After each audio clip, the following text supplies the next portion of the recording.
മറ്റൊരു വളരെ പ്രധാനപ്പെട്ട വാർത്തയിലേക്ക് വരണം. ഇന്നിപ്പോൾ സുപ്രീം കോടതിയിൽ ഒരു കേസ് എത്തുന്നുണ്ട്. കേസ് എന്താണെന്ന് പ്രേക്ഷകർക്ക് അറിയാം. കേന്ദ്രവും കേരളവും തമ്മിലുള്ള സാമ്പത്തിക ബന്ധത്തിൻ്റെ ഒരു കേസാണ്.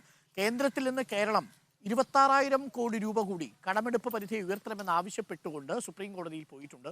കേന്ദ്രം 26,000 കോടി രൂപ കൂടി വായ്പയെ അനുവദിക്കണം. അപ്പോൾ വായ്പാ പരിധി ഉയർത്തണം എന്നതാണ് കേരളത്തിൻ്റെ ആവശ്യം. എന്നാൽ അത് ഉയർത്താൻ കഴിയില്ലെന്നും കിഫ്ബിയുടെയും പെൻഷൻ ഫണ്ടിൻ്റെയും എല്ലാം ഉത്തരവാദിത്വം സംസ്ഥാന സർക്കാരിനായതുകൊണ്ട് അതുകൂടി പരിഗണിച്ച ശേഷം മാത്രമേ വായ്പാ പരിധി നിശ്ചയിക്കൂ എന്നതാണ് ഓഫ് ബഡ്ജറ്റ് ബോറോയിങ്ങുമായി ബന്ധപ്പെട്ട കേന്ദ്ര സർക്കാരിൻ്റെ വാദം. ആ വാദത്തെ തുടർന്ന് ഇപ്പോൾ കോടതിയിൽ എത്തി നിൽക്കുന്ന കേസാണ്. കേരളത്തിന് വേണ്ടി മുതിർന്ന അഭിഭാഷകൻ കപിൽ സിബലാണ് ഹാജരാകുന്നത്. നമുക്ക് ശ്യാം ദേവരാജ് കൂടുതൽ വിവരങ്ങൾ നൽകും. ശ്യാം ദേവരാജ്, നേരത്തെ ഈ കോടതിയിൽ കേസ് പോകുന്ന ഘട്ടത്തിൽ കേന്ദ്ര സർക്കാർ 13,000 കോടി രൂപ കൂടി കടമെടുക്കാൻ അനുവദിക്കാം ഹർജി പിൻവലിച്ചാൽ എന്നൊരു ഉപാധി സംസ്ഥാന സർക്കാരിന് മുന്നിൽ വെച്ചിരുന്നു. ഇപ്പോൾ സംസ്ഥാന സർക്കാർ ആവശ്യപ്പെടുന്നത് 26,000 കോടി രൂപ കൂടി കടമെടുക്കാൻ അനുവദിക്കണം എന്നുള്ളതാണ്. വളരെ നിർണായകമാണ്. സംസ്ഥാനം ഓവർ ഡ്രാഫ്റ്റിലേക്ക് പോകുന്ന ഒരവസ്ഥയാണ്. ആ അവസ്ഥയിൽ 26,000 കോടി രൂപ കിട്ടിയില്ലെങ്കിൽ ഇനി ഈ ശമ്പളവും പെൻഷനും കൂടെ കൊടുത്തു കഴിഞ്ഞാൽ സംസ്ഥാന സർക്കാരിൻ്റെ ഖജനാവ് കാലിയാണ്. ഇനി മുന്നോട്ട് പോകേണ്ട 1-2 മാസങ്ങളുണ്ട്. വളരെ നിർണായകം കൂടിയാണ്. അപ്പോൾ അതുകൊണ്ട് ഈ കേസ് വളരെ പ്രധാനപ്പെട്ടതാണ്. കേരളത്തിൽ തെരഞ്ഞെടുപ്പ് നടക്കാൻ പോകുന്ന സാഹചര്യത്തിലും എന്തായിരിക്കും പ്രതീക്ഷിക്കുന്നത്? എന്തൊക്കെയായിരിക്കും സംസ്ഥാനം മുന്നോട്ട് വയ്ക്കാൻ പോകുന്ന വാദങ്ങൾ? ഏറ്റവും സുപ്രധാനമായ വാദം സംസ്ഥാനം അതീവ ഗുരുതരമായ സാമ്പത്തിക പ്രതിസന്ധിയിലൂടെയാണ് കടന്നു പോകുന്നത് എന്നാണ് കപിൽ സിബൽ ഇന്ന് അറിയിക്കാനിരിക്കുന്നത്. കാരണം കഴിഞ്ഞ ദിവസങ്ങളിൽ ഇന്നും സംസ്ഥാന സർക്കാരിന്റെ ജീവനക്കാർക്ക് ശമ്പളം നൽകാത്തത് അടക്കമുള്ള കാര്യങ്ങൾ, അത്തരം പ്രതിസന്ധികളൊക്കെ സംസ്ഥാന സർക്കാരിന്റെ മുന്നിലുണ്ട്. പെൻഷൻ കഴിഞ്ഞ 5 മാസത്തിലധികമായി 6 മാസത്തിലധികമായി മുടങ്ങിക്കിടക്കുന്നുണ്ട്. അങ്ങനെ നിരവധിയായ കാര്യങ്ങൾ, വികസന പ്രവർത്തനങ്ങളെ അടക്കം ബാധിച്ചു എന്നതാണ് സംസ്ഥാന സർക്കാർ ഉയർത്തുന്ന ഏറ്റവും പ്രധാനപ്പെട്ട വാദം. ഇത് കേന്ദ്ര സർക്കാരിന് സുപ്രീം കോടതിക്ക് മുന്നിൽ കേരളം ഇന്ന് ഉയർത്തുന്ന ഏറ്റവും സുപ്രധാനമായ വാദം ഇത് നിയമപരമായ അവകാശമാണ്, അല്ലെങ്കിൽ ഏതെങ്കിലും രീതിയിലുള്ള ഒരു ഔദാര്യമല്ല എന്ന വാദമാണ് സംസ്ഥാന സർക്കാർ ഉയർത്തുന്നത്. മാത്രമല്ല, ഇത് സഹകരണ ഫെഡറലിസത്തിന്റെ ഭാഗമാണ്. ഫെഡറലിസത്തിന്റെ ഭാഗമായി സംസ്ഥാനങ്ങളുടേതായിട്ടുള്ള അധികാരങ്ങളുണ്ട്, അല്ലെങ്കിൽ അവകാശങ്ങളുണ്ട്. അത്തരം അധികാരങ്ങളെയും അവകാശങ്ങളെയും മാനിക്കാൻ കേന്ദ്ര സർക്കാർ ബാധ്യസ്ഥരാണ്. അതുകൊണ്ട് തന്നെ കേരളത്തിന് കിട്ടേണ്ടുന്ന അല്ലെങ്കിൽ കേരളത്തിൽ കടമെടുക്കുക എന്നത് കേരളത്തെ സംബന്ധിച്ച് അത് നിയമപരമായി കേരളത്തിൽ ലഭിക്കേണ്ടുന്ന ഒരു അവകാശമാണ്. അത് കേന്ദ്ര സർക്കാർ തടയുന്നത് തന്നെ നിയമവിരുദ്ധമാണ്. ആ തടയുന്ന കേന്ദ്ര ധനമന്ത്രാലയത്തിന്റെ നടപടി റദ്ദാക്കണം, അല്ലെങ്കിൽ ആ നടപടി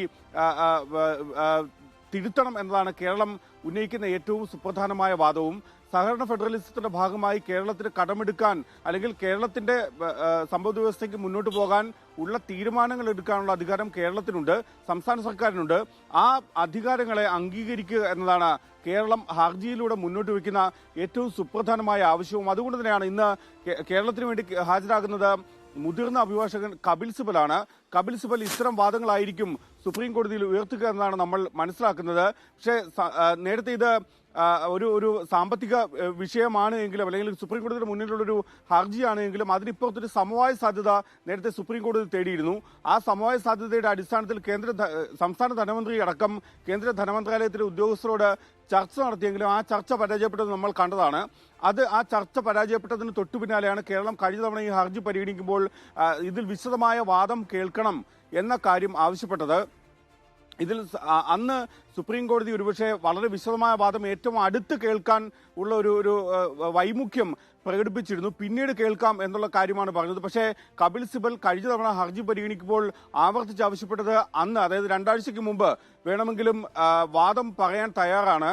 അതുകൊണ്ട് തന്നെ വാദം കേൾക്കണം, വാദം കേട്ട് ഇതിന്റെ മെരിറ്റിൽ തീരുമാനമെടുക്കണം, കേരളത്തിന്റെ ഹർജിയിന്മേൽ തീരുമാനമെടുക്കണമെന്ന കാര്യമാണ് സുപ്രീം കോടതിയോട് കേരളം ആവശ്യപ്പെട്ടത്. അതുകൊണ്ട് തന്നെ ഇന്ന് വാദത്തിന് തയ്യാറാണ് കേരളം. അതിനുള്ള മറുപടി വാദങ്ങളുമായി കേന്ദ്ര സർക്കാരും തയ്യാറാവും. അടുത്തടുത്ത ദിവസങ്ങളിൽ കേൾക്കാം എന്ന കാര്യമാണ് സുപ്രീം കോടതി തന്നെ വ്യക്തമാക്കിയത്. മാർച്ച് 6, മാർച്ച് 7, അതായത് ഇന്നും നാളെയുമായി ഈ വാദം കേട്ട് തീരുമാനമെടുക്കാം എന്ന കാര്യമാണ് സുപ്രീം കോടതിയും നേരത്തെ തീരുമാനിച്ചിരുന്നത്. അതിനനുസരിച്ചാണ് ഈ 2 ദിവസങ്ങളിൽ കേരളത്തിന്റെ വാദം കേൾക്കുന്നത്. കേരളത്തിന് വേണ്ടി ഹാജരാകുന്നത് മുതിർന്ന അഭിഭാഷകൻ കപിൽ സിബലാണ്.